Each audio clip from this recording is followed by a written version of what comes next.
Thank you, Mr. Chair. Follow up lang, Mr. Chair, doon sa questions ni Representative Barbers as regards to the monetization of content sa online, no? Particularly YouTube, right?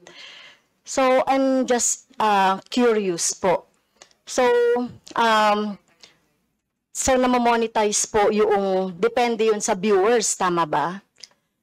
Or sa advertisement na pumapasok doon sa content noong content creator.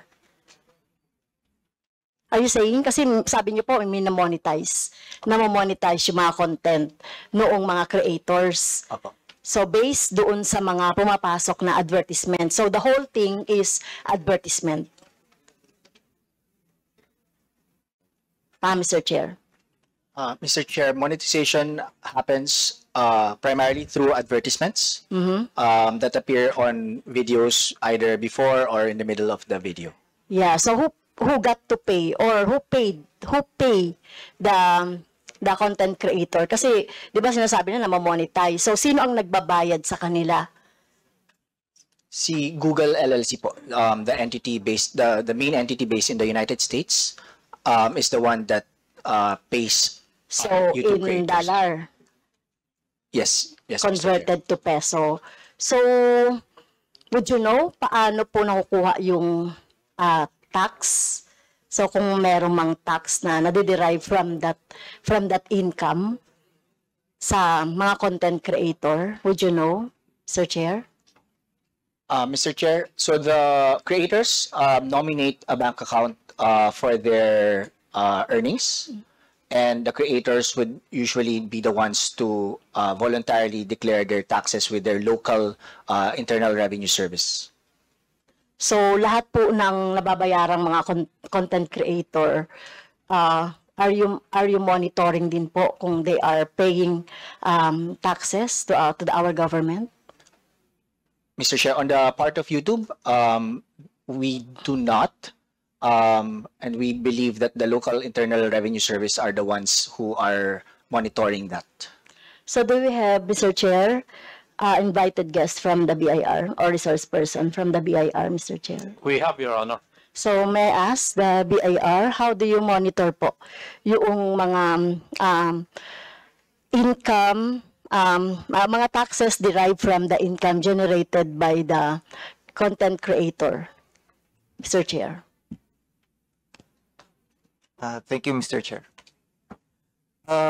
Mr. Chair, as stated by our colleague, we rely only on the voluntary declaration of the influencers insofar as their income, because there will be great difficulty in monitoring the same, considering that their income primarily comes from foreign income payers. So what we do, Mr. Chair, is we audit and investigate the influencers, and we request data from the foreign tax jurisdictions who we have existing treaties of exchange of information with, and we cross-check or we compare the information that we receive from foreign tax jurisdictions or the other countries and their declared income tax returns. And from there, we determine how much they really earn and how much they really declared. That's it. Mr. Chair, at the BIR, are we not doing our job well or we remiss? Kasi bakit sinasabi yung voluntary?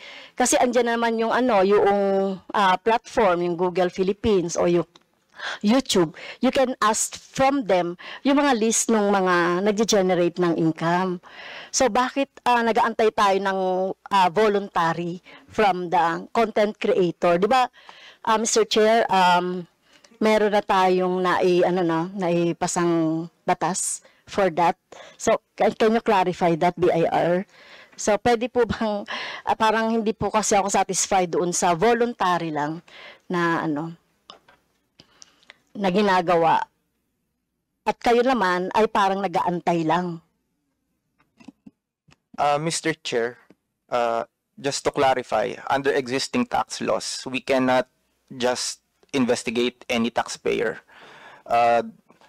as per existing tax laws, audits are done randomly or based on those who are classified as high risk. Classified as high risk. That is why we cannot just audit any taxpayer. So we prioritize those who are only classified as high risk. So, why not? Baka merong loopholes, Mr. Chair, doon sa ating batas, doon sa BIR.